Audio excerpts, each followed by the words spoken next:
Hello everyone, welcome back to the channel. Stock market हो या mutual fund हो, इसमें होने वाली प्रॉफिट पे जो भी टैक्सेस लगते हैं उसको हम कैसे सेव कर सकते हैं, इस वीडियो में आज हम जानने वाले हैं। फाइनेंशियल ईयर 25 और 26 बहुत जल्दी खत्म होने वाला है। 31 मार्च 2026 लास्ट डेट है, जिसमें कि हम शेयर मार्केट और म्यूचुअल फंड्स में प्रॉफिट हो या लॉस हो उसके लिए टैक्स की प्लानिंग कर सकते हैं, क्योंकि उसके बाद आप आईटीआर जब भी फाइल करेंगे असेसमेंट ईयर 26-27 एप्लीकेबल होगा और आपको ये ट्रांजेक्शन्स अपनी इनकम टैक्स रिटर्न में दिखाना कंपलसरी होगा।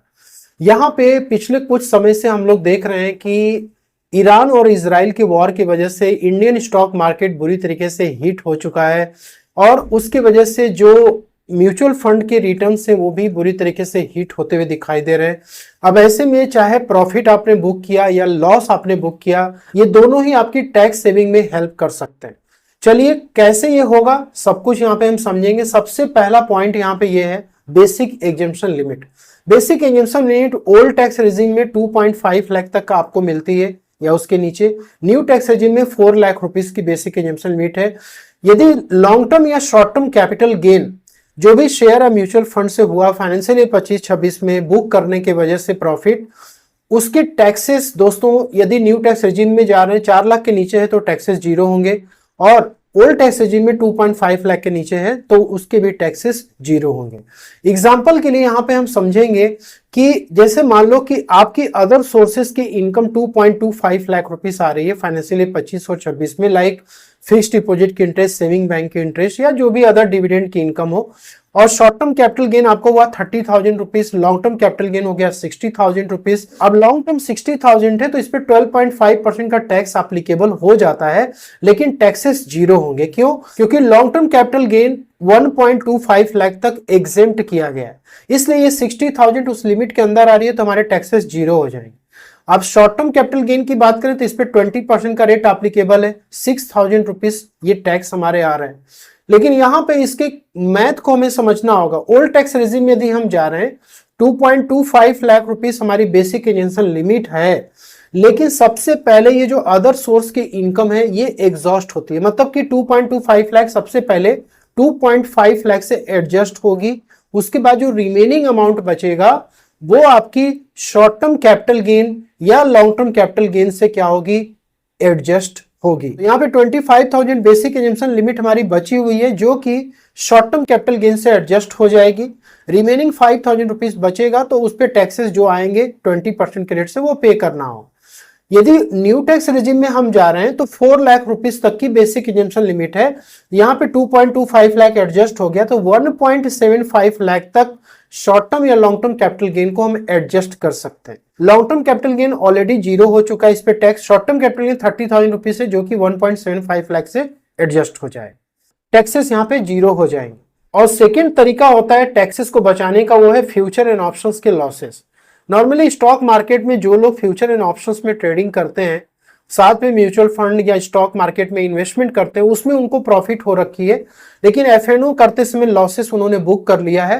तो ये जो भी आपके लॉसेस होते हैं ये बिजनेस लॉस माने जाते हैं, और लॉन्ग टर्म और शॉर्ट टर्म कैपिटल गेन जो हो रखी है, जो प्रॉफिट आपकी है, उससे क्या होता है, एडजस्ट हो जाता है। थर्ड यहाँ पे ऑप्शन आता है कि एक फैमिली में हस्बैंड और वाइफ दोनों ही आईटीआर फाइल करते हैं तो ओल्ड टैक्स रेजिम में आपको 2.5 लाख दोनों को ही मिलेगा, तो 5 लाख तक की बेनिफिट आप यहाँ पे ले सकते हो। और न्यू टैक्स रेजिम में आप आईटीआर भरते हो तो 8 लाख तक की हस्बैंड वाइफ दोनों मिलाकर के बेनिफिट ले सकते हैं। तो यहाँ पर भी टैक्सेस आपके जीरो हो सकते हैं। लॉन्ग टर्म में शॉर्ट टर्म कैपिटल गेन आपकी यदि इस लिमिट में दोनों हस्बैंड और वाइफ की यदि आती है तो आपको बेनिफिट यहाँ पे मिल जाता है। अब लॉन्ग टर्म कैपिटल गेन यदि शेयर या म्यूचुअल फंड को बेचने से हुआ है, लेकिन हमने क्या किया, जो भी वहां से सेल अमाउंट मिला उसको हमने क्या कर दिया, किसी भी रेजिडेंशियल हाउस प्रॉपर्टी को खरीदने में या कंस्ट्रक्ट करने में उसको यूज कर लिया। तो जो गेन आपको हुआ है ना, उस पे टैक्सेस को आप सेक्शन 54F में बचा सकते हैं। इसके बाद ये है कि आपने देखा कि भाई शेयर मार्केट या म्यूचुअल फंड में ज्यादा नुकसान हो रहा है, तो जो प्रॉफिट हो रखी थी उसको बेच करके बाहर निकल गए। अब आपको लगता है कि सबसे सेफ ऑप्शन है कि हम बॉन्ड में इन्वेस्ट कर दें। यदि आपने बॉन्ड में 5 साल के लिए इन्वेस्ट कर दिया तो सेक्शन 54EC में भी लॉन्ग टर्म के केस में आप टैक्सेस को सेव कर सकते हैं। एग्जाम्पल के लिए मान लो कि आपने शेयर या म्यूचुअल फंड 5 लाख रुपीस में बाय किया था और उसको आपने सेल कर दिया फाइनेंशियल ईयर 25 और 26 में 10 लाख रुपीस की। Long term capital gain 5 lakh का हुआ और इस पे आपको एग्जेम्पशन मिल गया सेक्शन 112A में 1.25 लाख की। नेट आपकी कैपिटल गेन 3.75 की आई, 12.5% का रेट एप्लीकेबल हुआ, तो इस पे टैक्सेस आए 46,875 की। लेकिन यहाँ पे जो सेल हमने किया है, इस सेल को यदि हम किसी रेजिडेंशियल प्रॉपर्टी में इन्वेस्ट कर देते हैं, कंस्ट्रक्ट कर देते हैं या फिर खरीद लेते हैं रेडी टू मूव, तो उस पे टैक्सेस को हम सेक्शन 54F में सेव कर सकते हैं। इसके बाद बॉन्ड का ये कि मैक्सिमम 50 लाख तक की आप इन्वेस्टमेंट बॉन्ड में कर सकते हो, तो उस केस में भी यहाँ पे क्या होगा कि जो भी आपके गेन आए हैं उस पे जो भी टैक्सेस हैं वो भी आपके जीरो हो जाएंगे। और नेक्स्ट यहाँ पे है कि यदि 1.25 लाख तक की प्रॉफिट हमें हो रही है तो हम उसको बुक कर लें और बाद में चल के वो शेयर या म्यूचुअल फंड में हम फिर से री इंटर कर जाए, इन्वेस्ट कर जाए। तो ये बेसिकली 1.25 लॉन्ग टर्म के केस में एप्लीकेबल होता है। तो पिछले कुछ सालों से यदि म्यूचुअल फंड या शेयर में इन्वेस्टमेंट हमने किया है, फाइनेंशियल 25-26 में 1.25 लाख तक की प्रॉफिट है, तो उसको हम बुक कर सकते हैं और फिर से री इंटर कर सकते हैं, जिससे कि हम टैक्सेस को अपने बचा पाए 12.5%। इसके बाद नेक्स्ट यहाँ पे है कि शेयर या म्यूचुअल फंड में यदि हमें लॉसेस हो रहा है तो हम टैक्स हार्वेस्टिंग रूल को फॉलो करते हुए क्या कर सकते हैं, लॉसेस को बुक कर सकते हैं। और यदि किसी दूसरे शेयर में या म्यूचुअल फंड में हमें गेन हो रहा है तो हम क्या कर सकते हैं, इस लॉस को उससे एडजस्ट करा करके अपने टैक्सेस को बचा सकते हैं। इसको बोलते हैं पोर्टफोलियो की रीबैलेंसिंग। तो टैक्स हार्वेस्टिंग रूल को समझने के लिए यहाँ पे एक एग्जांपल को हम लेंगे। सबसे पहले शॉर्ट टर्म कैपिटल गेन को समझेंगे। मान लो कोई शेयर या म्यूचुअल फंड है XYZ या ABC, इसमें आपने बाई किया फिर उसको सेल कर दिया और शॉर्ट टर्म बेसिस पे ही किया। यहाँ पर इसकी बाई वैल्यू है और इसकी सेल वैल्यू है।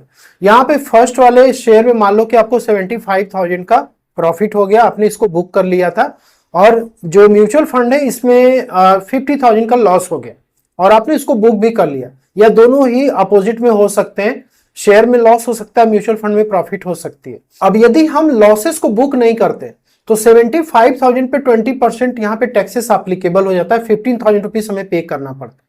लेकिन सिंस कि हमने लॉस बुक कर लिया तो ये लॉस एडजस्ट हो जाएगा, 25,000 पे ही केवल हमें 20% देना होगा।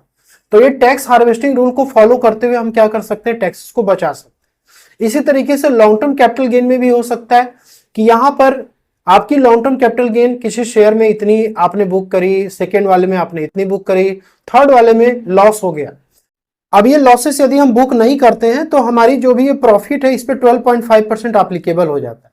लेकिन जब हम लॉसेस को बुक कर लेते हैं तो ये लॉसेस हमारे क्या हो जाते हैं, इस प्रॉफिट से एडजस्ट हो जाते हैं। जैसे यहाँ पे कि कैलकुलेशन हम देखें कि हमारी प्रॉफिट 1,60,000 124,950 की दोनों प्लस हो जाती है, 1,25,000 का एग्जेम्पशन मिल जाता है। नेट प्रॉफिट हमारी आएगी 159,950 की।